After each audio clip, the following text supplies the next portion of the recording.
Hello friends, तो कैसे हैं आप सब। आई होप आप सब अच्छे होंगे। चलिए हम लोग अपनी सीटेट जुलाई 2025 में जो होना है उसकी हिस्ट्री की क्लासेस को आगे बढ़ाते हैं। आज हम लोग जो देखने वाले हैं वो हमारा टॉपिक नंबर 5 है जो हमारे सिलेबस में दिया हुआ है, जिसका नाम है राज्य, राजा और प्राचीन गणराज्य। ये चैप्टर हम लोग एनसीईआरटी क्लास 6 की जो हिस्ट्री है वहाँ से लिए हुए हैं। तो चलिए स्टार्ट करते हैं, देखते हैं क्या कुछ क्वेश्चंस पूछे गए हैं प्रीवियस ईयर में। हालांकि आज हमने कोई प्रीवियस ईयर क्वेश्चन शामिल नहीं किया है। क्यों? क्योंकि जो प्रीवियस ईयर क्वेश्चन है इस चैप्टर का वो हम ऑलरेडी करवा चुके हैं अपने एक वीडियो में, ठीक है। तो उसको आप वहां से देख सकते हैं। हम लोग जो नए प्रश्न हैं, जिन प्रश्नों की संभावना है कि आपसे एग्जाम में पूछे जा सकते हैं, उन प्रश्नों को डिस्कस करेंगे। तो हम आज का अपना पहला क्वेश्चन लेने वाले हैं। और अगर आप लोग चैनल पे पहली बार विजिट किए हैं तो चैनल को सब्सक्राइब कर लीजिए, वीडियो को लाइक ज़रूर करिए। देखिए, कल हमने जो वीडियो देखा था उसमें हमने देख लिया था कि उस टाइम पीरियड में, यानी कि जो हमारा ऋग्वैदिक टाइम पीरियड था, उस समय जो राजा का पद था ना वो किस तरह से हुआ करता था। यानी कि राजा का जो पद था वो आनुवंशिक नहीं था। इस तरह की व्यवस्था नहीं थी कि जो राजा का मतलब कि राजा का बेटा ही राजा बनेगा। और साथ में ये भी देखा था कि आज की जैसी जो मतलब कि जैसे वर्तमान सिस्टम है, वर्तमान में तो कोई राजा है नहीं, चुनाव से हम लोग अपने शासक को चुनते हैं। लेकिन सपोज दैट अगर मान लिया जाए कि आज जो प्रधानमंत्री हैं वो राजा हैं, तो आज का सिस्टम क्या है कि उनके पास अपनी खुद की सेना है। लेकिन ऋग्वैदिक पीरियड में हमने देखा था कि उनकी कोई फिक्स सेना नहीं थी और साथ में लोग आपस में बैठते थे, बैठ करके ही जो है विचार विमर्श करके चीज़ों को, अगर कोई आफत आया करती थी या सपोज दैट कोई युद्ध वगैरह हुआ करता था तो उसी में सब मिलजुल करके अपना काम कर लेते थे। लेकिन ऋग्वैदिक टाइम पीरियड के बाद जो और एरा आए और जो टाइम पीरियड आया, जैसे उत्तर वैदिक टाइम पीरियड हो गया, या आप देखेंगे कि जो गणराज्य आए, महाजनपद आए, तो इन सारे टाइम पीरियड में आप देखेंगे कि जो राजा हुए ना वो लोग अपनी अस्थाई सेना रखने लगे और जो राज्य में रहने वाले लोग हैं उनसे टैक्स भी कलेक्ट करना स्टार्ट कर दिए, ठीक है। तो ये कुछ परिवर्तन आया और राजा चुने जाने का जो तरीका है उसमें भी परिवर्तन आया है। तो चलिए यही सारे पॉइंट्स आज हम देखने वाले हैं। हमारा जो पहला क्वेश्चन है, कह रहे हैं कि लगभग 3000 साल पहले, यानी कि वर्तमान से 3000 साल पहले की बात हो रही है, राजा बनने की प्रक्रिया में क्या परिवर्तन दिखाई दिए। तो जो चैप्टर है ना वो स्टार्ट हुआ है इस बात से कि दो लोग हैं जो चुनाव है उसमें पार्टिसिपेट करने जा रहे हैं। पार्टिसिपेट दैट मीन्स चुनाव में वोटिंग करने जा रहे हैं। तो जाहिर सी बात है, आप लोगों ने अगर देखा होगा तो एनसीईआरटी ना बच्चों के अंदर क्यूरियोसिटी जो है वो दिखाती है कि जो बच्चे हैं वो पूछ रहे हैं अपने दादा दादी से कि ये क्या है, आप लोग इतना उत्साहित क्यों हैं।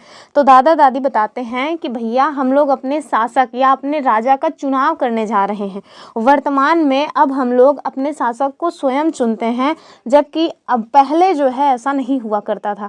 तो कब ये प्रक्रिया आपको देखने को मिली पहली बार, कब जो राजा है उनकी जो प्रणाली है उसमें परिवर्तन आया, वही सारे पॉइंट्स आज हमें देखने हैं। तो हमें क्या कह रहे हैं कि लगभग 3000 साल पहले राजा बनने की प्रक्रिया में क्या परिवर्तन दिखाई दिए। हमारे पास विकल्प क्या है?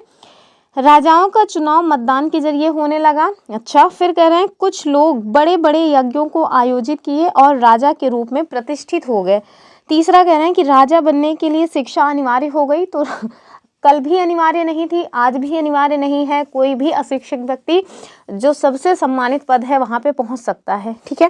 कह रहे हैं राजाओं का पद वंशानुगत हो गया। तो नहीं, जो मतलब राजाओं का पद वंशानुगत है वो हुआ, लेकिन 3000 साल पहले की ये बात नहीं है। आगे जब आप मतलब कि महाजनपद वाला टाइम पीरियड देखेंगे तब से आपको ये सारे जो पद हैं वो देखने को मिलेंगे कि ये वंशानुगत हो गए, यानी कि जो आज राजा हैं उनके पुत्र आगे चल करके राजा बनने लगेंगे, ठीक है। इसका जो सही उत्तर है वो क्या हो जाएगा? वो हो जाएगा बी वाला, यानी कि आज से 3000 साल पहले राजा बनने की जो प्रक्रिया है उसमें बदलाव हुआ और बहुत सारे ऐसे लोग थे जो बड़े बड़े यज्ञ करके अपने आप को राजा घोषित कर दिए। और उसमें सबसे फेमस जो यज्ञ है वो है राजसूय यज्ञ, और एक और यज्ञ है आप देखेंगे वाजपेयी यज्ञ। लेकिन जो राजसूय यज्ञ है इसकी मान्यता सर्वाधिक है। अभी हम लोग राजसूय यज्ञ के बारे में आगे देखने वाले हैं, ठीक है। तो इसका उत्तर क्या होगा कि आज से 3000 साल पहले कुछ लोग बड़े बड़े यज्ञों का अनुष्ठान करके अपने आप को राजा घोषित कर दिए, ऑप्शन बी। अगला जो है वो क्या है? वो है हमारा अश्वमेध यज्ञ, ठीक है। अभी हमने देखा ना कि कई तरह के यज्ञ हुआ करते थे, जैसे राजसूय यज्ञ वाजपेयी यज्ञ, वैसे ही एक और यज्ञ हुआ करता था, उसका नाम था अश्वमेध यज्ञ। आप लोगों ने अगर रामायण देखा होगा तो रामायण में जो उत्तर रामचरितमानस है या उत्तर रामचरित है, उसमें आपने देखा होगा कि कैसे जो महाराजा मतलब कि राजा राम जी थे, उनके द्वारा अश्वमेध यज्ञ किया जाता है और अपने अश्वमेध यज्ञ का घोड़ा जो है छोड़ दिया जाता है और उस घोड़े को कोई नहीं पकड़ता, लेकिन उनके ही सुपुत्र लव और कुश के द्वारा उस घोड़े को पकड़ लिया जाता है। ठीक है, तो वो सारी कहानी आपने देखी ही होगी। उसी यज्ञ के बारे में पूछ रहे हैं, कह रहे हैं कि अश्वमेध यज्ञ में घोड़े को स्वतंत्र विचरण करने के लिए क्यों छोड़ा जाता था। हमारे पास विकल्प क्या है, नए क्षेत्रों को पता लगाने के लिए, तो ऐसी बात नहीं है, राजा की शक्ति का प्रदर्शन करने के लिए, व्यापार मार्गों की स्थापना के लिए, या फिर मनोरंजन के लिए। तो आप देखें इसका जो सही उत्तर हो जाएगा वो हो जाएगा बी वाला, यानी कि राजा की शक्ति का प्रदर्शन करने के लिए। ठीक है, अर्थात जो अश्वमेध यज्ञ का घोड़ा है, वो यज्ञ का घोड़ा जिस भी जगह से विचरण करता हुआ जाएगा, जिस राज्य में प्रवेश करेगा और उस राज्य से बाहर निकल जाएगा, वो मान लिया जाएगा कि जो जिनका वो घोड़ा छोड़ा गया है उन राजा के अधीन वो शासक है जिस राज्य से घोड़ा पार कर गया। ठीक है, तो ये शक्ति प्रदर्शन करने का एक तरीका था और साथ में शांतिपूर्ण दूसरे राज्य को कब्जे में करने का भी एक तरीका था ये। और ऐसा माना जाता था कि जो ये यज्ञ का घोड़ा है, अगर कोई नहीं पकड़ता था तो फिर उसको ला करके यज्ञ में डाल दिया जाता था उस घोड़े को। तो मतलब कुछ भी समझ लो कि पहले तो अपने शक्ति का प्रदर्शन करने के लिए प्रतीक के रूप में उसको छोड़ा और वो जिस जिस राज्य में गया, जिस जिस राज्य से गुजर गया, उन राज्यों पर उस राजा का आधिपत्य हुआ और बाद में उस यज्ञ के घोड़े को यज्ञ में आहुति दे दिया जाता था। मतलब कुछ भी किया जाता था यज्ञों में। आप देखेंगे कि ये जो कर्मकांड रहा है ना, इसने बहुत नुकसान किया है लोगों का।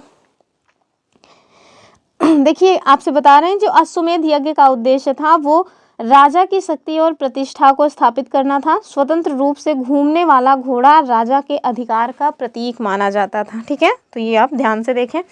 और हमने ये वाला चैप्टर ऑलरेडी एक बार कंप्लीट करवाया है कई सारे एग्जाम को नज़र में रखते हुए। अभी जो हम लोग दोबारा से कर रहे हैं वो सीटेट को, मतलब टोटली सीटेट को बेस्ड है, लेकिन इसके पहले जो हमने ये क्लासेस ली हैं वो आपको जो भी स्टेट में एग्ज़ाम्स होते हैं उन सारे एग्ज़ाम्स में हेल्प करने वाली क्लासेस हैं, तो आप उनको भी एक बार ज़रूर देखें। लिंक आपको डिस्क्रिप्शन बॉक्स में उसका मिल जाएगा। ठीक है, एनसीईआरटी हिस्ट्री क्लास 6 to 8 करके दिया हुआ है, तो उसको आप ज़रूर देखें। अगला जो क्वेश्चन है, कह रहे हैं कि अश्वमेध यज्ञ में भाग लेने वाले राजाओं का मुख्य कार्य क्या था। ठीक है, यानी कि जो अश्वमेध यज्ञ किसी राजा के द्वारा किया जा रहा है, उस यज्ञ में अन्य जो राजा हैं उनको आमंत्रित किया जाता था। तो जो वो लोग आते थे उनका क्या काम था, ये आपसे पूछ रहे हैं। पहला विकल्प है यज्ञ करवाना, तो यज्ञ करवाना पुरोहित का काम था, उन लोगों का नहीं। दूसरा कह रहे हैं युद्ध में पार्टिसिपेट करना, तो जब युद्ध हो ही नहीं रहा है तो पार्टिसिपेट क्यों करेंगे, वहाँ तो यज्ञ हो रहा है। कह रहे हैं उपहार लाना और यज्ञ देखना, तो यही बात सही हो जाएगी कि वो लोग गिफ्ट लेकर के आते थे राजा के लिए और जो है यज्ञ में, मतलब यज्ञ को देखा करते थे। जैसे आज देखें शादी विवाह में लोग आते हैं, कोई भी फंक्शन होता है तो क्या होता है, लोग खाली हाथ नहीं आते ना कुछ गिफ्ट्स लेकर के आते हैं। तो वही है कि जो अन्य लोगों को निमंत्रण दिया गया है वो लोग राजा के लिए काफ़ी भारी भरकम गिफ्ट्स लाते थे और यज्ञ में आराम से बैठ के यज्ञ को देखा करते थे। कह रहे हैं राजा के साथ शिकार पर जाना, तो ये सब नहीं होगा। और आप लोग बताएं किनके यहाँ यज्ञ हुआ है, कौन कौन है जिन्होंने लाइव यज्ञ को देखा है। हमने देखा है, हमारे यहाँ 3 बार यज्ञ हुआ है। पिताजी हमारे साधु हैं तो वो अपना यज्ञ वगैरह किया करते हैं। अभी फिर से हो सकता है हो, अभी कुछ कहा नहीं जा सकता, लेकिन नवरात्र में कुछ ना कुछ प्रोग्राम पिताजी करवाते ही हैं। तो चलिए देखेंगे अगला क्वेश्चन। कह रहे हैं कि वैदिक काल में वर्ण शब्द का क्या अर्थ था। ठीक है, हमारे पास विकल्प क्या है, सामाजिक वर्ग, धार्मिक अनुष्ठान, राजनीतिक पद या फिर भौगोलिक क्षेत्र। तो इसका जो उत्तर है वो क्या हो जाएगा, वो हो जाएगा हमारा ऑप्शन ए वाला, यानी कि सामाजिक वर्ग। तो वैदिक काल में जो वर्ण शब्द है वो मतलब कि किसको रिलेट करता है, किसको इंडिकेट करता है, तो आप समझें कि वो सामाजिक वर्ग को इंडिकेट करता है। ठीक है, ये जो वर्ण शब्द है, ये अगर आपसे पूछें कि पहली बार ये कहाँ से आया है, ये जो वर्ण व्यवस्था है इसकी शुरुआत कहाँ से हुई है, तो आप देखेंगे कि जो हमारा ऋग्वेद है जिसके बारे में हमने कल देखा था ऋग्वेद, उसमें आपको टोटल 10 मंडल मिलेंगे, ठीक है। कितने टोटल आपको 10 मंडल मिलेंगे, और उस 10 मंडल में ये जो 10वां मंडल है ना वो पुरुष सूक्त से संबंधित है। और इसी में ये बताया गया है कि ब्रह्मा जी के शरीर के 4 भाग से 4 वर्णों की उत्पत्ति हुई है। और वो 4 भाग कौन है, तो सबसे पहला जो भाग है वो है मुख, ठीक है। और ब्रह्मा जी के मुख से कहा जाता है कि जो ब्राह्मण वर्ण है उनकी उत्पत्ति हुई है, ठीक है। ब्रह्मा जी के जो ये भुजाएं हैं, यानी कि जो कंधे हैं या भुजाएं हैं, यहाँ से माना जाता है कि जो क्षत्रिय हैं, क्षत्रिय वर्ण की उत्पत्ति हुई है। जो ब्रह्मा जी की जांघें हैं, ब्रह्मा जी की जो जांघें हैं उनसे माना जाता है कि जो मतलब कि क्या बोलते हैं, वैश्य, वैश्य बोलते हैं, जो वैश्य हैं उनकी उत्पत्ति हुई है। और जो ब्रह्मा जी के घुटने मतलब कि वो पैर हैं वहाँ से शूद्र की उत्पत्ति हुई है, ठीक है। तो जाहिर सी बात है कि पैर से जो है संज्ञा दी जा रही है शूद्र की, तो सबसे निचला स्थान इन्हें प्राप्त था।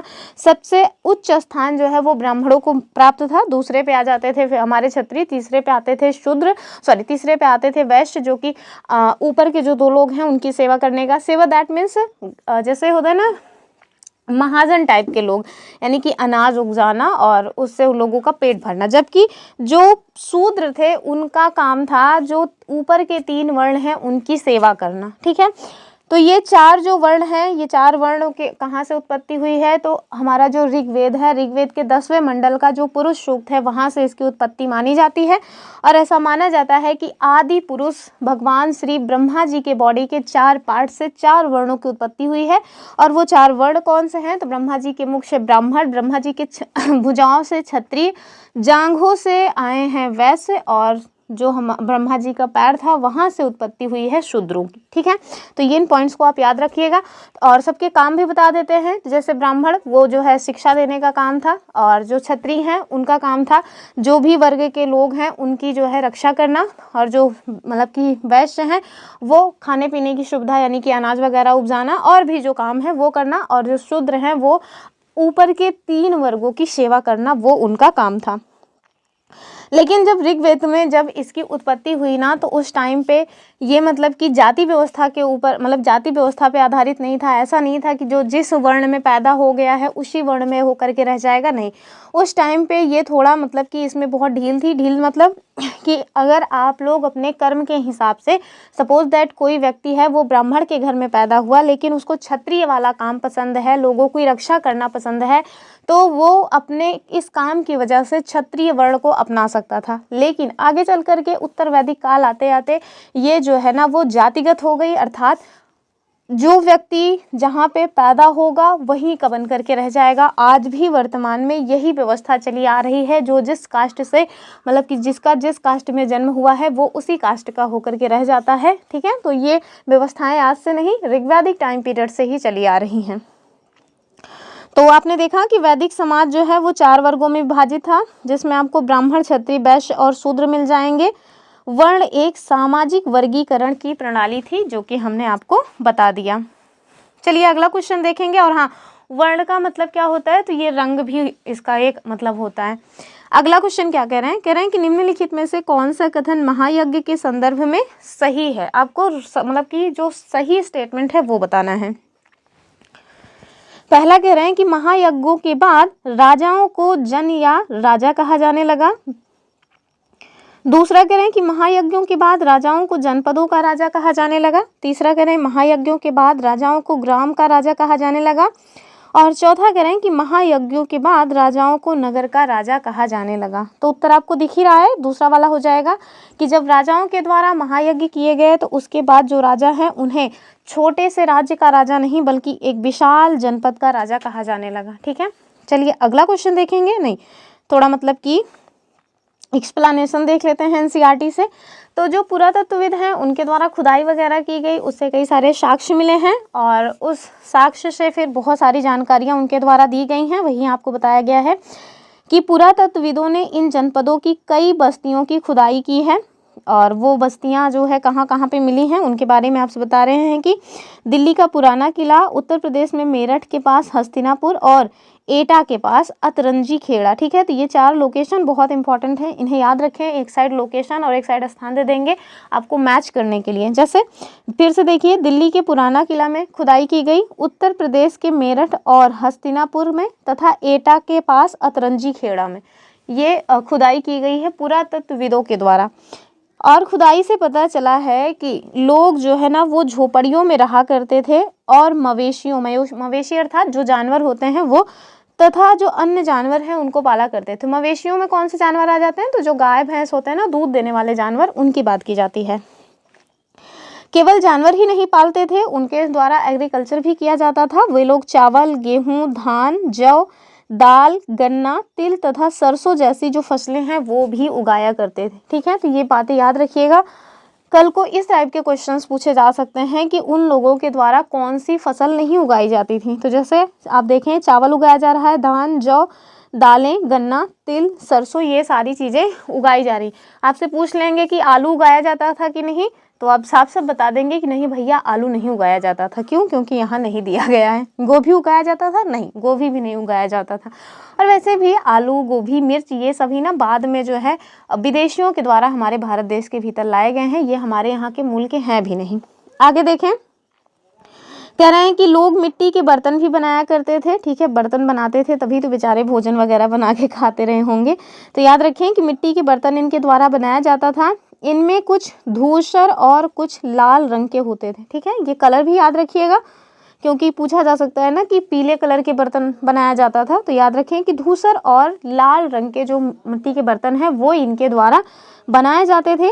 इन पुरास्थलों में कुछ विशेष प्रकार के बर्तन मिले हैं जिन्हें चित्रित धूसर पात्र के रूप में जाना जाता है।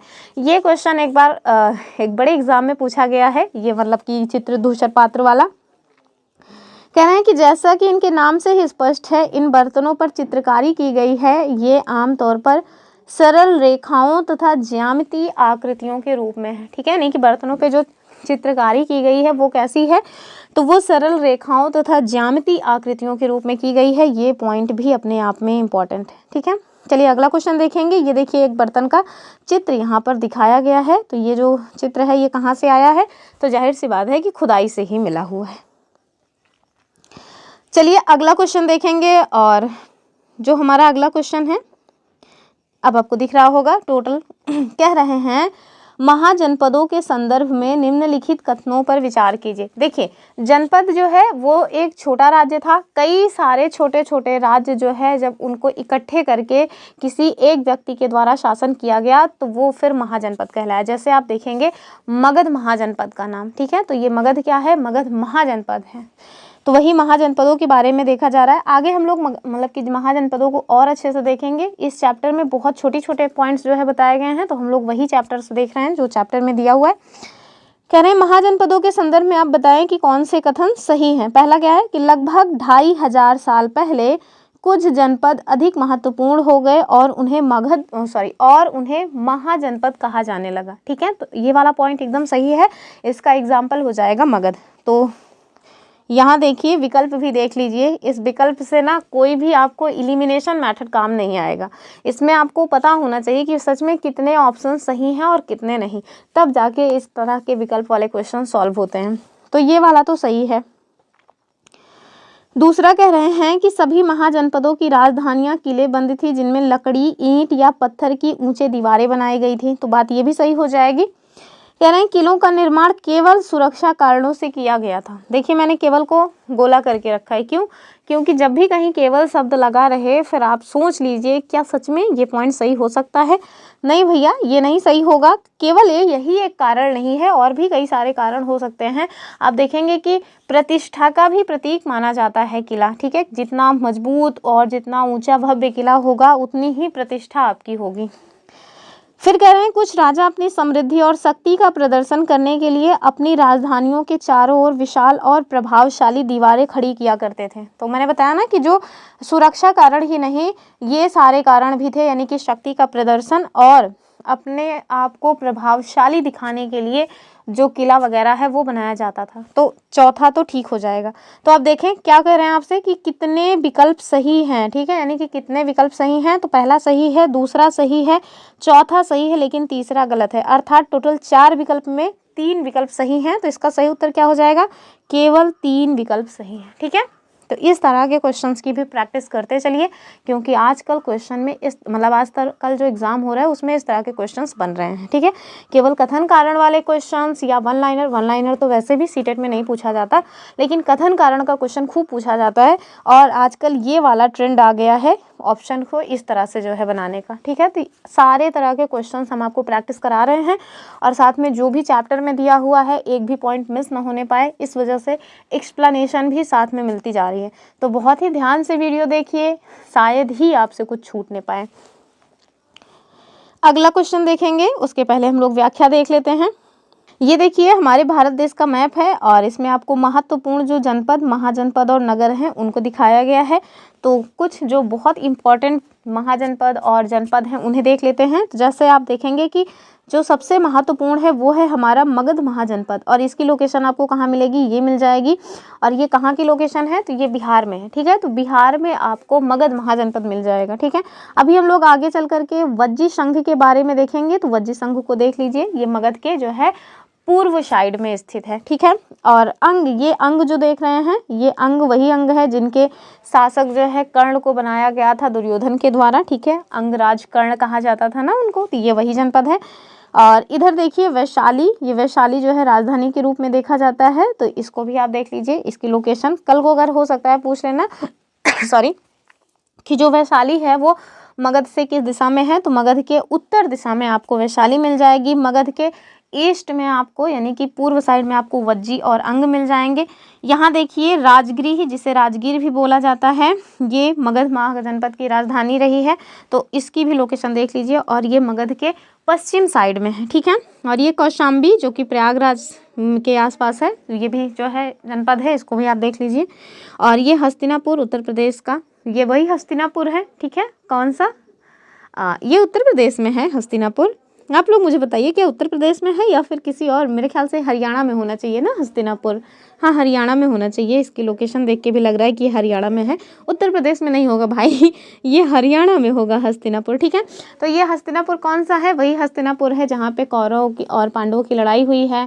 जो कौरव थे वो हस्तिनापुर के ही थे, भीष्म पितामह जब भी बात करते थे ना, वो हस्तिनापुर करते रहते थे। ठीक है, तो ये वही हस्तिनापुर है। ठीक है, और कुरु, ये जो कुरु है इनको देख लीजिए।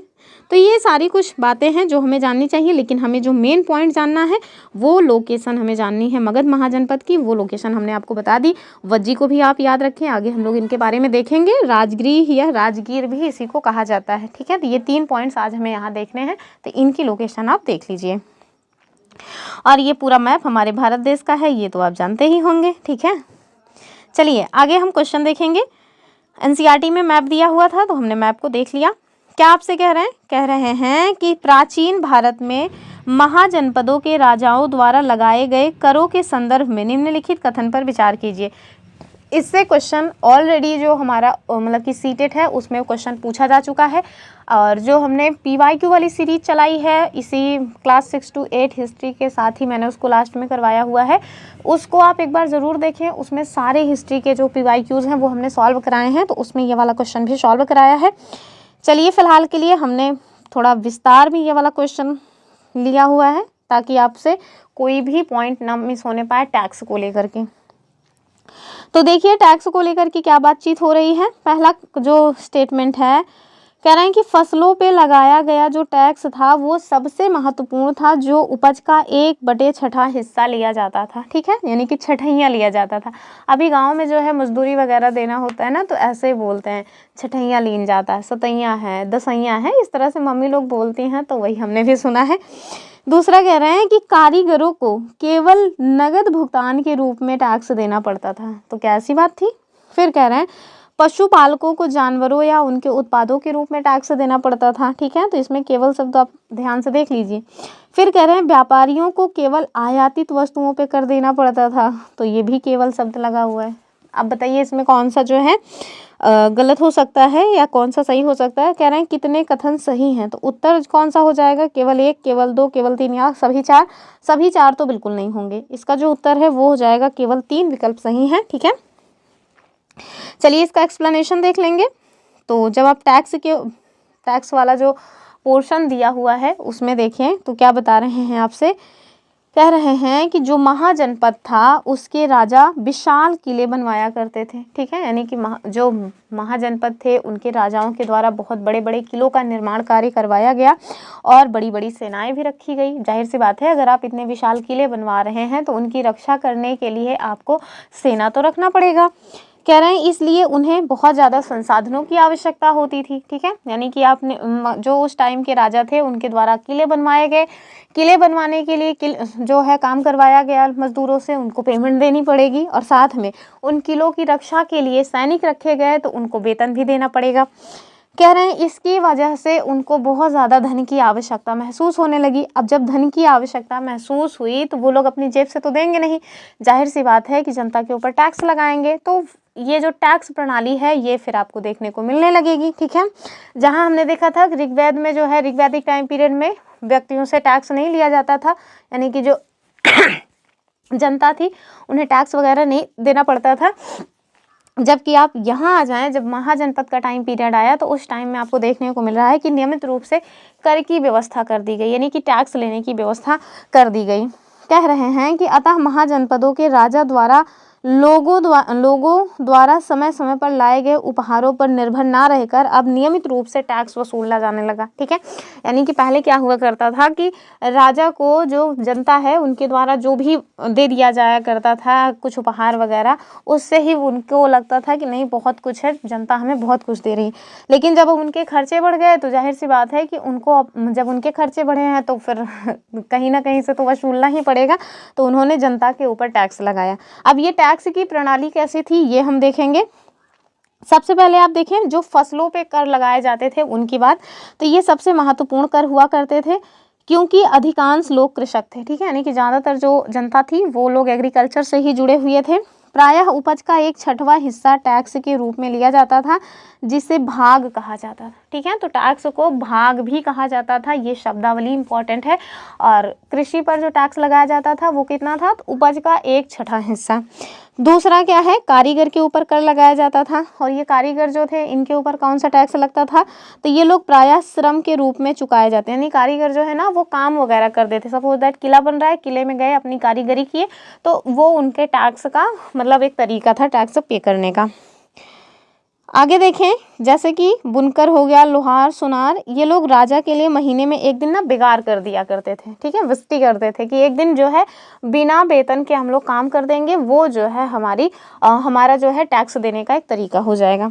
तीसरा क्या है, जो लोग पशुओं को पालते थे वो लोग टैक्स कैसे देते थे, तो वो लोग जानवरों या उनके उत्पाद के रूप में जो है टैक्स दे दिया। सपोज दैट बहुत सारे जानवर हैं आपके पास, आप अगर टैक्स नहीं दे पा रहे हैं पैसे में तो आप अपना क्या करेंगे, जानवर एक दे दीजिए, या फिर जानवरों से घी, दूध, मट्ठा जो भी आ रहा है उसको दे दीजिए। तो ये भी टैक्स देने का एक तरीका था। जो लोग व्यापारी थे वो लोग कैसे टैक्स दिया करते थे, तो व्यापारियों को सामान खरीदने और बेचने पर टैक्स देना पड़ता था। जो मतलब कि आखेटक थे, आखेटक मतलब क्या होता है, शिकार करने वाले, ये लोग कैसे देते थे, तो ये लोग जंगलों से जो वस्तुएं प्राप्त करते थे उसको टैक्स के रूप में दिया करते थे। ठीक है, तो ये कई सारे लोग जो है टैक्स देने के तरीके जो है बताए गए हैं कि कौन से लोग किस प्रकार से टैक्स दिया करते थे। ये क्वेश्चन ऑलरेडी सीटेट में पूछा जा चुका है, इसी तरह का एक क्वेश्चन, इस वजह से इसका एक एक पॉइंट आप ध्यान से देख लीजिए। ठीक है, कि कैसे कृषि पे किस तरह से टैक्स दिया जाता था, कारीगर किस तरह से टैक्स देते थे। ये कारीगर वाला जो है ना ये क्वेश्चन यूपीएससी ने पूछा है दरअसल। तो एनसीईआरटी से क्वेश्चंस यूपीएससी पूछता है, पीसीएस भी पूछता है, और जो हमारा सीटेट है वो तो इसके इतर कुछ पूछ भी नहीं करता है। तो ये सारे पॉइंट्स आप देख लें। अगला क्वेश्चन देखेंगे हम लोग। हमारा जो अगला क्वेश्चन है, कह रहे हैं कि कृषि क्षेत्र में हुए परिवर्तन के संबंध में निम्नलिखित में से कौन सा कथन सही है। ठीक है, यानी कि उस टाइम पे लोग एग्रीकल्चर पर डिपेंड थे, तो जाहिर सी बात है कि कुछ ना कुछ तो इनोवेशन होगा ही ना, कुछ ना कुछ तो परिवर्तन होगा ही। तो वो परिवर्तन के बारे में आपसे पूछ रहे हैं कि जो महाजनपद टाइम पीरियड था उस टाइम पे एग्रीकल्चर में क्या परिवर्तन हुए। पहला विकल्प क्या है, हल के फाल लोहे के बनने लगे जिससे कठोर जमीन को जोतना आसान हो गया। पहले जो फाल थे ना वो पत्थर के बनाए जाते थे, लेकिन जो महाजनपद है उसमें आप देखेंगे कि लोहे की खोज हुई, और लोहे की खोज होने के साथ साथ जो मतलब फाल हैं। फाल क्या होता है, तो अब तो ट्रैक्टर से खेत की जुताई होने लगी है। पहले जब बैल से खेत की जुताई हुआ करती थी तो एक लोहे का फाल लगाया जाता था और ऊपर से मुट्ठी वगैरह लकड़ी की रहती थी, और उसको जो किसान हैं वो मुट्ठी को हाथ में पकड़ते थे और 2 बैल 3 बैल जिसकी जैसे जो है मतलब की क्षमता रहती थी वैसे उन बैलों को उसमें नाधा जाता था और खेत की जुताई की जाती थी। तो जब लकड़ी के फाल थे या मतलब पत्थर के फाल थे तो खेतों की जुताई उतनी अच्छी नहीं होती थी। लेकिन जब लोहे की खोज हुई तो उसके बाद लोहे के फाल बनाए जाने लगे, और लोहे के फाल बने तो जाहिर सी बात है कि जो खेत की जुताई है वो ज़्यादा अच्छे से हो पाएगी। अब जो है ज़्यादा नीचे तक ज़मीन जो है वो भुरभुरी हो सकती थी। तो ये पॉइंट आपको देखने को मिलेगा कि लकड़ी के फाल आने से ज़मीन को जोतना आसान हुआ। ठीक है, तो पहला तो ठीक है। कहना है धान की बुआई की पारंपरिक विधि को छोड़कर पौध तैयार करके रोपण की नई तकनीक अपनाई गई। तो ये बात भी सही है। पहले जो है धान को वैसे ही छिटुआ बो दिया करते थे, अब जो है धान को मतलब कि रोपा जाने लगा। पहले जो है उसकी बेहन खेत में तैयार हो रही है, उसके बाद उसकी फिर रोपाई हो रही है खेतों में। तो इससे ज़्यादा जो है जो पेड़ हैं वो ज़्यादा पौधे जीवित रह सके और फसल जो है वो अच्छी होने लगी, चावल का उत्पादन जो है वो बढ़ गया। ठीक है, तो ये भी ठीक है। कह रहे हैं नई तकनीकों ने पैदावार में वृद्धि की लेकिन श्रम गहनता में कमी आई। तो यही गलत हो जाएगा। ठीक है, हमसे यही गलत ही पूछ भी रहे हैं कि ये जो चीज़ें हैं पैदावार में वृद्धि तो की लेकिन जो श्रम गहनता है इसमें कमी नहीं आई। आप देखेंगे कि श्रम गहनता जो है उसमें वृद्धि हुई। अब देखिए जो चावल है ना, ऐसा कहा जाता है कि जो चावल है वो मातृत्व क्षमता को बढ़ाता है। ठीक है, यानी चावल खाने से जो बच्चे पैदा करने की मतलब कि एवरेज बच्चे जो पैदा करने का रेशियो है वो थोड़ा बढ़ जाता है। मातृत्व ग्रहण करने की जो क्षमता है वो बढ़ जाती है। इससे क्या होता है, ज़्यादा से ज़्यादा बच्चे पैदा हुए, जनसंख्या बढ़ी, और जनसंख्या बढ़ने से जो श्रम गहनता है उसमें कमी नहीं बल्कि वृद्धि हुई है। ठीक है, तो ये वाला पॉइंट गलत हो जाएगा।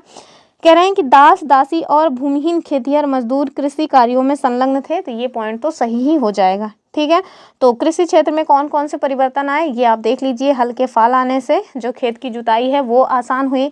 कृषि में जो धान है उसको रोपण की जो पद्धति है वो अपनाई गई, और साथ में मतलब कि धान की उपज बढ़ने से महिलाओं में मातृत्व ग्रहण करने की क्षमता बढ़ी, जिससे ज़्यादा से ज़्यादा लोग हुए, ज़्यादा से ज़्यादा बच्चे हुए, और ज़्यादा से ज़्यादा जब लोग होंगे तो जाहिर सी बात है कि जो श्रम है वो भी बढ़ जाएगा। ठीक, तो ये पॉइंट्स आप याद रखें।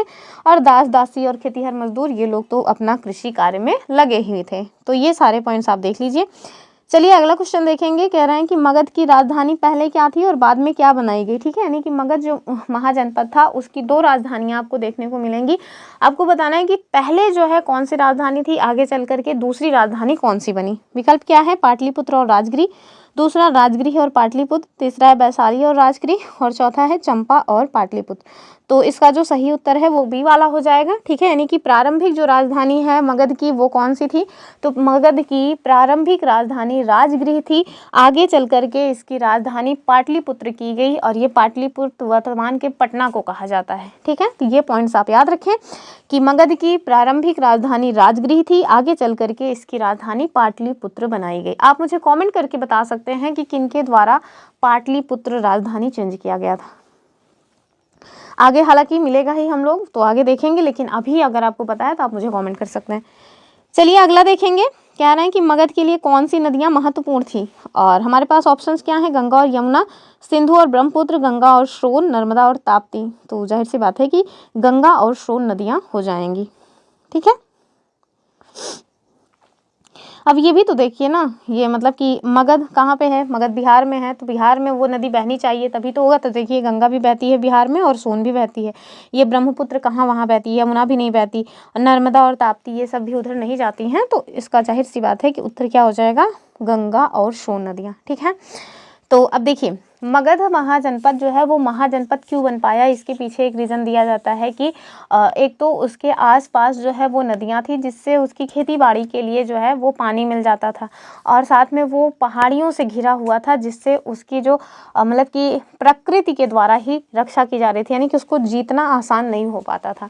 तो ये कुछ कारण थे जिसकी वजह से मगध जो है वो महाजनपद बन पाया। और साथ में जंगल जो है उनके आसपास जंगल था, और वहाँ से हाथियों को पकड़ के लाया जाता था और हाथियों को प्रशिक्षित किया जाता था, और हाथी फिर जिसके ऊपर टूट पड़ेंगे उसको तो वो एकदम निपटा के ही छोड़ेंगे। तो ये सब कुछ कारण माने जाते हैं जो मगध जनपद से महाजनपद बन सका। ठीक है, चलिए हम लोग मगध के बारे में देख लेते हैं, क्या कुछ पॉइंट्स हैं। कह रहे हैं कि लगभग 200 सालों के भीतर मगध सबसे महत्वपूर्ण जनपद बन गया। ठीक है, यानी कि मगध जो है अपनी उत्पत्ति की 200 साल के भीतर ही सबसे इम्पोर्टेंट जनपद के रूप में जाना जाने लगा। गंगा और सोन जैसी जो नदियां थी वो मगध से होकर के प्रवाहित हुआ करती थी, और ये यातायात, जल वितरण और ज़मीन को उपजाऊ बनाने के लिए काफ़ी महत्वपूर्ण थी। ठीक है, तो यातायात में कैसे महत्वपूर्ण थी, तो लोग जो है जो नाव है उससे एक जगह से दूसरी जगह जा सकते थे। ठीक है, और जल वितरण तो समझ ही रहे हैं कि पानी है तो सब कुछ है, और ज़मीन भी उपजाऊ हो जाया करती थी इससे।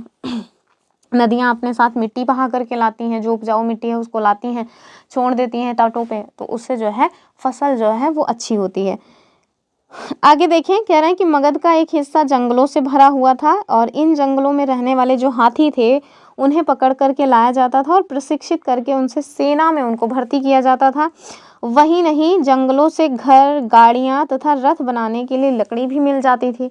इसके अलावा इस क्षेत्र में लौह अयस्क की खदानें थी। मजबूत औजार और हथियार बनाने के लिए फिर लोहे की भी जो व्यवस्था है वो आसानी से हो जाती थी। ठीक है, तो आप देखें, कहा जाता है ना कि आज जो भी व्यक्ति जैसा है वो अपनी परिस्थितियों का उतोत्पाद है। ठीक है, यानी कि आप जैसे हैं वो इसलिए हैं क्योंकि आपको उस तरह की परिस्थितियां मिली। ठीक है, चाहे फिर आप अच्छे हों चाहे आप खराब हों, जो भी हैं आप, वो आपको आपकी परिस्थितियां बनाती हैं। तो वैसे ही आप देखें कि ये कुछ सकारात्मक जो मतलब की चीज़ें हैं जिनके द्वारा मगध को बर्बाद होने की बजाय जो है इतना आबाद किया गया कि वो जनपद से महाजनपद बन सका। तो उसके पीछे उसकी जो प्राकृतिक दशाएं हैं वो महत्वपूर्ण थी। जैसे एक तो 2 नदियाँ जिनकी वजह से उनको यातायात और जल वितरण तथा ज़मीन को उपजाऊ बनाने में आसानी मिली। ठीक है, उनका जो जंगल से भरा हुआ क्षेत्र था जहाँ से उन्होंने हाथियों को पकड़ा, उनको प्रशिक्षित किया और लकड़ी के सामान भी बनाने में उनको आसानी मिली। ठीक है,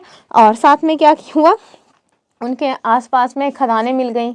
खदानें जब लोहे की मिल गई तो उससे भी उनको जो है हथियार वगैरह बनाने में मदद मिली। तो ये सारी चीज़ें उसको, उसकी जो प्राकृतिक दशाएं हैं उन्होंने उसे मतलब कि जनपद से महाजनपद बनाने में काम किया है। ठीक है, तो आप जो भी हैं जैसे भी हैं अपनी परिस्थितियों की वजह से हैं, तो बहुत ज़्यादा टेंशन लेने की ज़रूरत नहीं है कि हाय राम सामने वाला कैसा है, हम कैसे हैं, सामने वाले ने तो बहुत कुछ अचीव कर लिया, हमको तो कुछ मिला ही नहीं। तो भैया उसकी परिस्थितियों को देखें, अपनी परिस्थितियों को देखें और अपने में मस्त रहें जैसे कि हम मस्त हैं।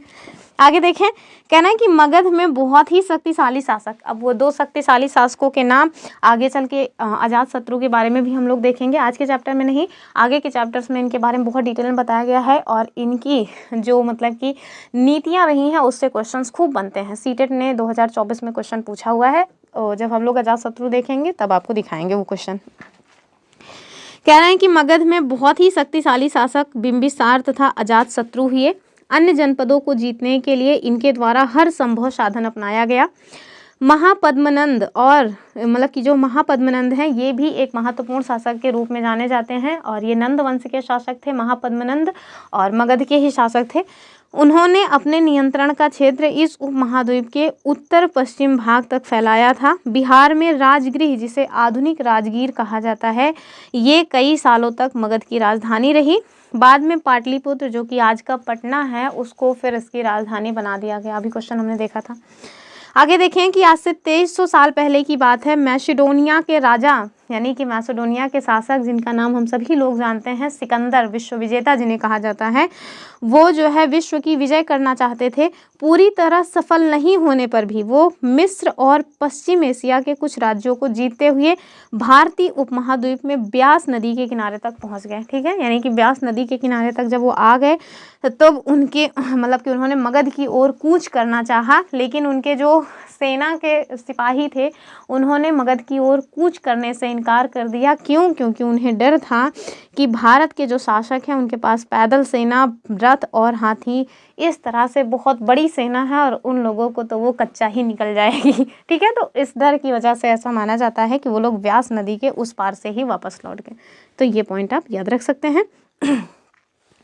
अगर आपको पता हो तो आप मुझे कमेंट करके बता सकते हैं कि जब सिकंदर ने आक्रमण किया था तो उस वक्त नंद वंश के कौन से शासक का मगध में जो है शासन चल रहा था। चलिए अगला क्वेश्चन देख लेते हैं। अगले क्वेश्चन में आपसे पूछ रहे हैं कि गण शब्द का प्रयोग किन के लिए किया जाता था।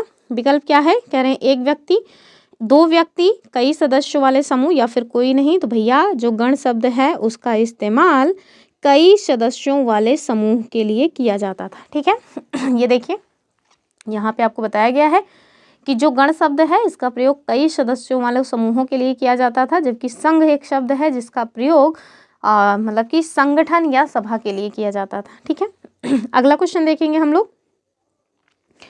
ये गण से आ गया है, आप अभी जो है गण या संघ के बारे में पढ़ने वाले हैं, वज्जी संघ के बारे में पढ़ेंगे ना हम लोग। कह रहे हैं कि गण या संघ की शासन व्यवस्था में निम्नलिखित में से कौन सा कथन सही है। विकल्प क्या है, गण या संघ में केवल एक ही शासक होता था। अभी हमने देखा ना कई शासकों का या कई सदस्यों का समूह, तो पहला तो रॉन्ग हो जाएगा। कह रहे हैं कि गण या संघ में कई शासक होते थे जिसमें से प्रत्येक व्यक्ति राजा कहलाता था। तो बात तो ठीक है, यही उत्तर भी यही हो जाएगा। कह रहे हैं गण या संघ में केवल पुरुष ही शासन कर सकते थे, तो ये तो वैसे भी बेकार बात है। कह रहे हैं गण या संघ की सभाओं में केवल राजा ही भाग ले सकते थे। हमसे पूछ रहे हैं सही, तो बी वाला सही है, बाकी सारे पॉइंट्स गलत है। ठीक है अभी हम लोग नीचे देखेंगे तो आपको बहुत अच्छे से समझ में आएगा। अगला क्वेश्चन देखिए, कह रहे हैं कि निम्नलिखित में से कौन सा समूह गण या संघ की सभाओं में पार्टिसिपेट नहीं कर सकते थे। ठीक है यानी कि जो संघ की सभाएं हुआ करती थी उसमें कुछ लोगों को प्रतिबंधित किया गया था, और वो कौन से लोग थे।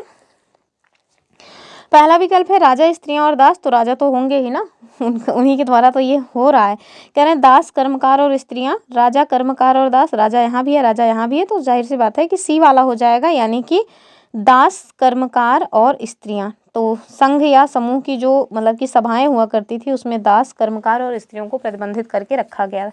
तो स्त्रियों को हमेशा से ही जो है दबा करके रखा गया है।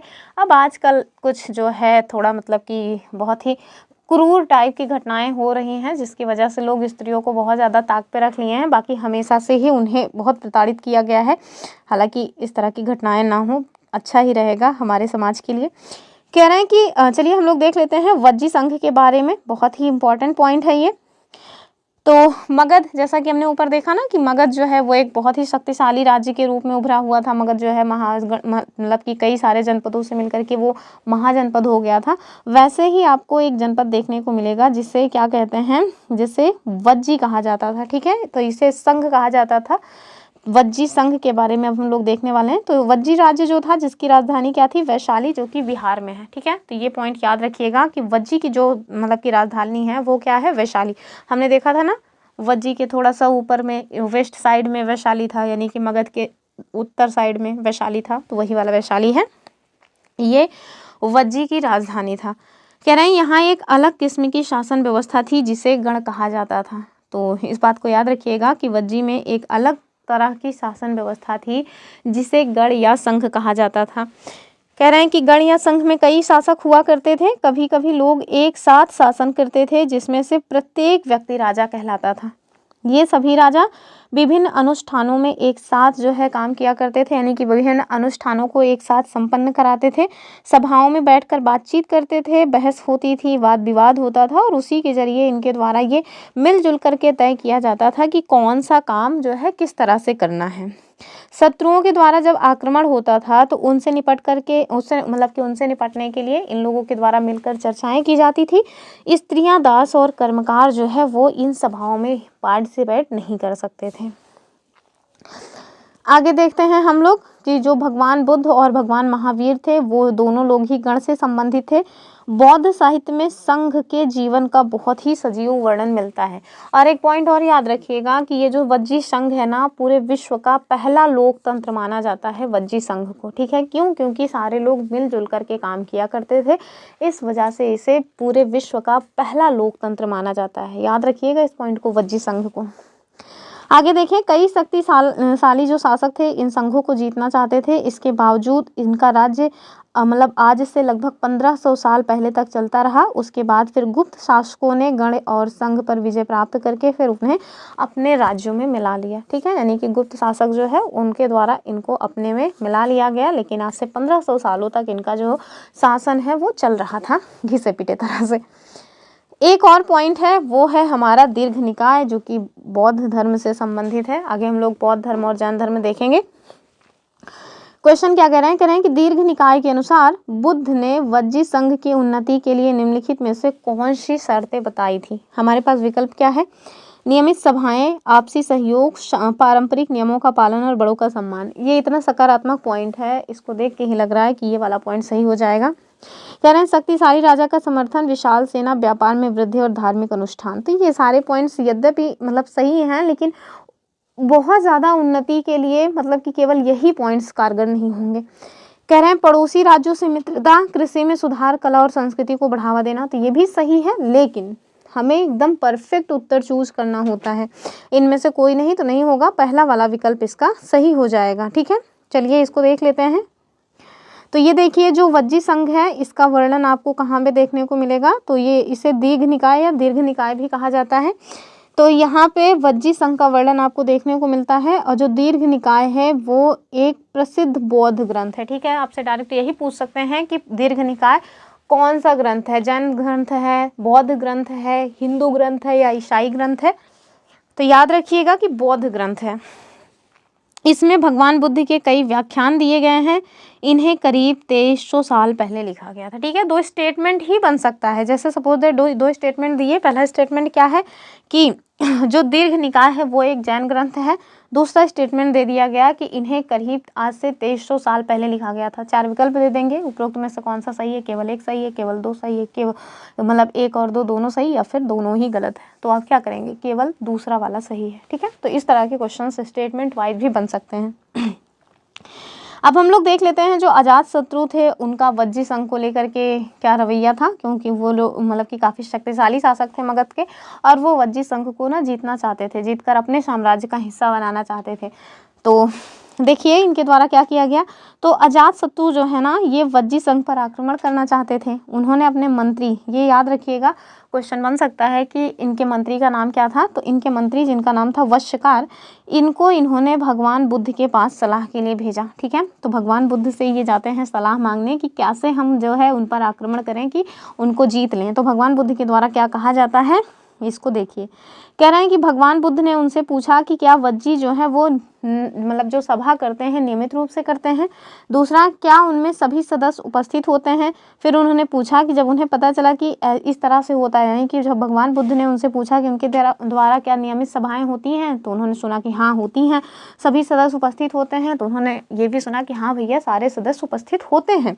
तो उन्होंने कहा वज्जीवासी तब तक उन्नति करते रहेंगे जब तक, यानी कि वज्जी जो संघ है उनके द्वारा उनकी उन्नति जो है वो जारी रहेगी। कब तक जारी रहेगी, जब तक वे पूर्ण रूप से नियमित सभाएं करते रहेंगे, आपस में मिलजुल कर काम करते रहेंगे, पारंपरिक नियमों का पालन करते रहेंगे, बड़ों का सम्मान करेंगे, समर्थन और उनकी बातों पर ध्यान रखेंगे, और साथ में महिलाओं के साथ जोर जबरदस्ती नहीं करेंगे, उनको मतलब कि बेवजह बंधक नहीं बनाएंगे।